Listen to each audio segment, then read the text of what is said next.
আজব মেয়ে রে বাবা, এই গরমে সব কেউ পড়ে। বোকা মেয়ে, আমাদেরকে দেখ। হাই। ও হাই, কেমন আছিস? আমি ভালো আছি। এই মেয়েটাকে দেখ, এই গরমেও কেমন বোরকা পরে আছে।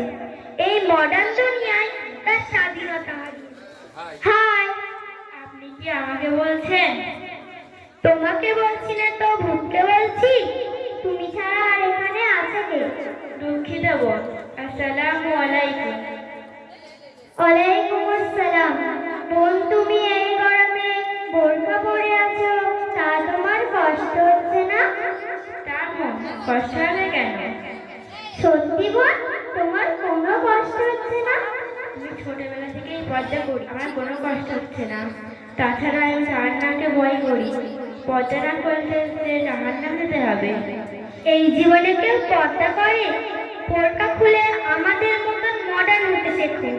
নারী পর্দা না থেকে জীবনটাকে মডার্ন করতে শেখো। হলো মডার্ন হও, নিজেদের সমাজটাকে মডার্ন করে তোলো।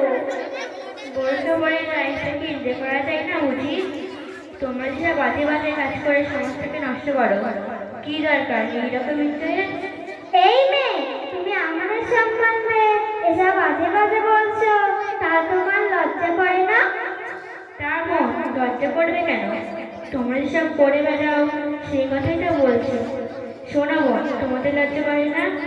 ইসলামের পক্ষে এসব বাজে বাজে কথা বলা কেন? নামাজ পড়া, পর্দা করা কি মহাপাপ? বোন, তুমি আমাকে ক্ষমা করে দাও। তুমি আমার কাছে নয়, আল্লাহর কাছে ক্ষমা চাও। বোন, তুমি আমাকেও ক্ষমা করে দাও। তোমরা দুজনে আমার কাছে নয়, আল্লাহর কাছে ক্ষমা চাও।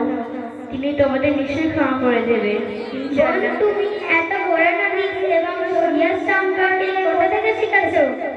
কেন? আমি উত্তর শেরপুর সিদ্দিকিয়া কোরআনিয়া মাদ্রাসার হুজুরের কাছ থেকে উত্তর শেরপুর সিদ্দিকিয়া কোরআনিয়া মাদ্রাসায় কোরআন হাদিস এবং শরিয়াত শিখতে যাবো ইনশাআল্লাহ।